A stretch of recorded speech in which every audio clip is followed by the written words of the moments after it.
Y'all saw the news on Friday Elaborate which about news you're talking about, sir. the Sony news. I think that was the biggest news out there, bro. So, Oh, um, CNBC did a report. I think I can pull it. I think I can pull it up, bro. Sony plunged 10 billion after its PS5 sales cut. But a bigger issue is its near decade low games margins, right? So they lost, so they made record revenue, right? And they got a 6%, less than 6% return on investment from the gaming sector of Sony. So when they saw them shareholders saw that, bro, that shit went from like $97, 98, something like that, per share. I think today it went even lower. I think it's like 86 per share. But it pretty much wiped off 11 billion. Like gone. Dang. Which I think was like 10% or 9% of their total value. And it says, but analysts who already thought PlayStation 5's target was too lofty told CNBC a bigger issue for the Japanese tech giant is the company's declining margins in its key gaming business. So like, what was it? A year ago, it was 9%. And then before that, it was 13%, right? So like, it's been slowly declining every year for their return on investments. And analysts are questioning why Sony's gaming margin is not higher despite higher margin products like digital sales of games and its PS Plus subscription service.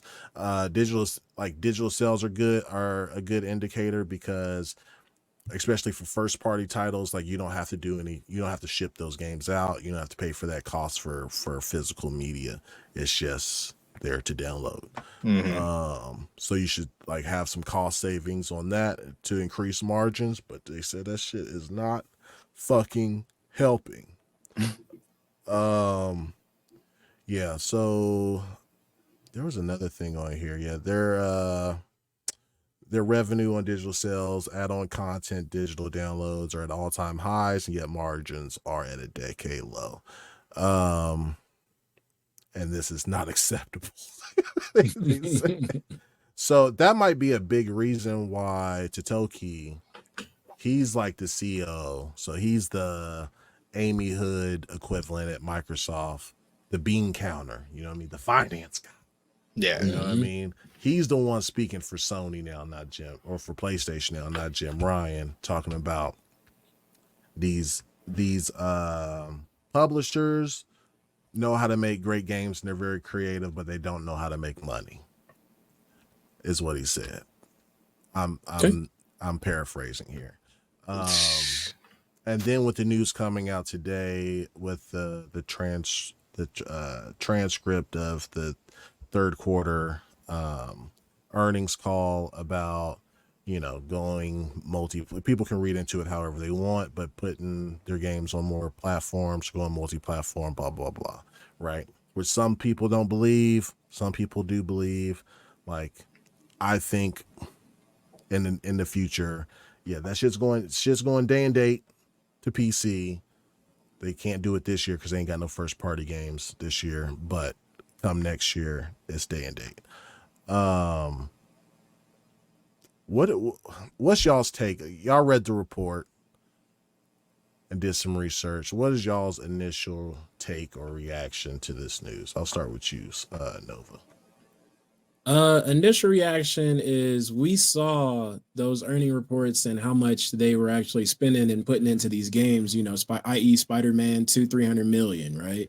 Yeah. And during these times, like they are selling quite a few games. They're selling the content and they're doing a good job, but unfortunately the content is costing just as much to make the games as it is to sell the games currently. So I think that's one of the main reasons why the profit margins is actually kind of going low. And I think that they know that too. They said that, hey, us making these expensive games is not sustainable. Right. for our our stuff. Plus, it could be the reason why it's dropping as well is I think there's rumblings of the PS5 being at the later stage Mm-hmm. of its life as well. And also they were projected to sell 25 million, but didn't hit it, and only was able to hit 21 in that Okay. time. So the Yeah. investors probably like, all right, well, you're not hitting your goals that you're saying that you're supposed to be hitting, and you're also saying that the console is at the end of its life, and there's no big first party games that's supposed to potentially be coming until middle of 2025. Like it's just not looking too good right now in that regard. So probably why it's dropping. Yeah. No, I agree. And they don't have first party games that are live service to where you can hit them with the microtransactions either, which is kind of crazy. Which is why I think they're going to go day and date with PC, man. That will help. I think that'll help their margins quite a bit because you're hitting even more gamers. You know what I mean? At the same time. Um, but I don't know, man. It'd be interesting to see what happens with all that. Yeah. I mean, we saw, and then games like Spider-Man and all these Marvel contracts that they signed, we saw the royalties that Disney gets. You know what I mean? Mhm. Like whenever you sell a bundle of a PlayStation, and I didn't know this until the leaks came out. You sell a bundle with PlayStation and Spider-Man. Marvel's getting a 50% cut of the whole thing. That's sick. They said my IP. Mine. Like all of it. You know what I mean? Like, and that could be another reason why, yeah, you use the budget for this was upwards of $300 million. But how many do you actually have to sell to make your money back and give Disney theirs? You know what I mean? Like that shit looks spooky. It does. You know what I mean? Yeah. Yeah, I don't know, man. Well, But if they could figure out how to just make these games cheaper, which I guarantee you they're going to start doing that. You know, they're going to start looking in that, hey, how can we make these games cheaper? Because there's other people doing it out here, you know, in the industry. So we can also do this because they know they got people that's going to buy from them. You know, once they start figuring out how to make these things cheaper and sell them at the same rate, if at all like lower, they could probably sell it at a lower rate in the future. But if it's not costing as much to make these games, they'll be all right. Yeah. Yeah, I agree. It's just gonna be so hard. Like PlayStation gamers are so used to that cinematic experience. And they could with using AI, right? But again, that'll cost jobs. And I don't think any of these big publishers want to be the first to announce that they cut jobs and to replace AI. Everybody's waiting for the first to drop. Yeah. You know what I mean? So, Yep. because that's going to be a horrible ass PR day for whoever does that shit first, saying we're letting go of our writers in place of AI, or we're letting go of some of our devs because of AI. Bruh, listen. Gamers are going to fucking go crazy on the socials. Yeah. Nobody wants to be first doing that shit. They can do it. They can do that shit now.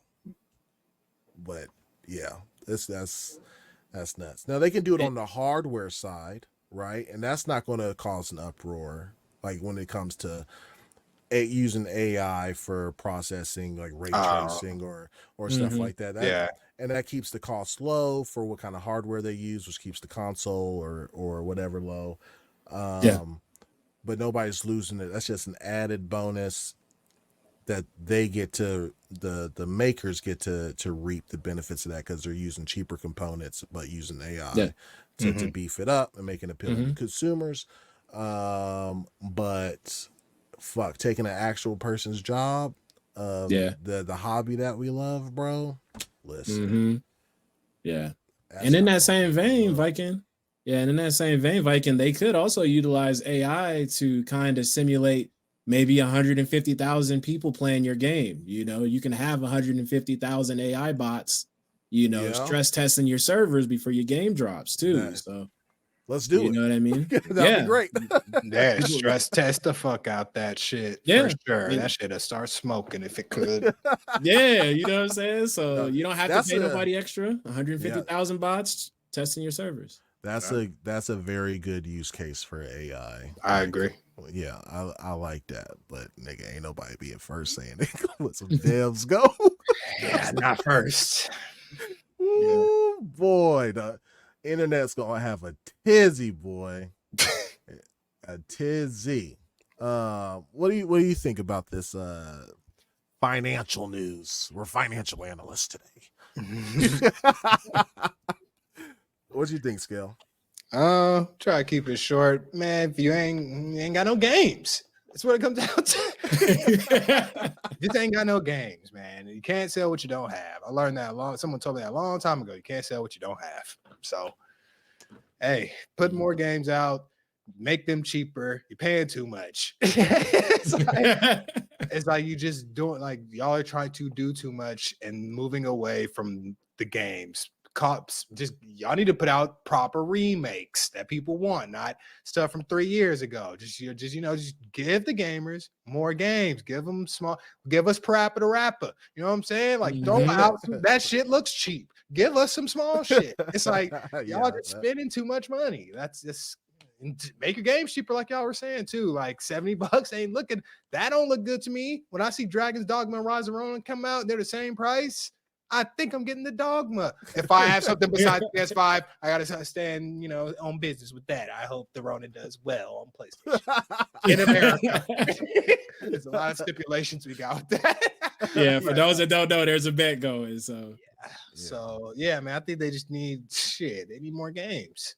Bring out the PlayStation All-Star Battle Royale for $30-$40. Yeah. Just give us or make it free to play with microtransactions. Yeah, and not multiverses or a Nick All-Star Brawl style. Make it good. Keep it going. Put some time and love into it. It don't take love. Don't always cost money. It does sometimes, but not all the time. Not all the time. Not all the time. So yeah, they just lacking games, man. They're lacking. Mm-hmm. So I have one more point to make when it comes to all this. So it's a gift and a curse for you to have like a company on the stock market. You have shareholders and all that shit, right? And they expect that shit to go up every fucking year, every quarter. Like, give me my money, right? All the time, right? Now you can't do that. You have to. It's a balance that you have to do, like where you price your games so that you can get more money to give to your shareholders, services that you could provide, games that you can make that make more money than just the initial sales price. But in today's climate, like console sales are very stagnant compared to previous generations, right? So you're only hitting the same or less amount of consumers that you did before. The shareholders want more every fucking quarter, right? Or every year. And if you don't give them that, they pull out and then your business is kaput. So what you will start to see, and you already start to see it now, aside from Nintendo, is games are just going to start going everywhere. Like, reach more consumers in a smart way to where you don't lose your identity or you lose your platform. You'll probably have better innovation when it comes to hardware in the future so that you can grab gamers to come to your side in that ecosystem, just like we do with phones nowadays, and lock them in for a long time. There's always new gamers coming up trying to figure out what platform they want to play on. You have cross play and cross save now, so you can pretty much damn near go everywhere and play with your friends. You know what I mean? But the way of exclusives, man, it's leaving sooner than later, man. Sad day, man. Sad. Yeah. But motherfuckers still gonna be bragging about what hardware they got. You know what I'm saying? Like you still have PC Wars on Team Green and was it Team Green is Team Red? Like you AMD or you Nvidia? You know what I God, mean? see, I Like, hate it with the PC Yeah. shit though, because bread speaks volumes when it comes to PC stuff. Yeah, if I spend $6,000, my PC's better than yours. Duh. Like Yeah. that's what I don't like, and that is why I love consoles, because you didn't have that. But like when it comes to PC, bro, if you got more money than me, your shit's gonna be better. Straight up, it's newer. Mhm. Like yeah. not hard. It sucks.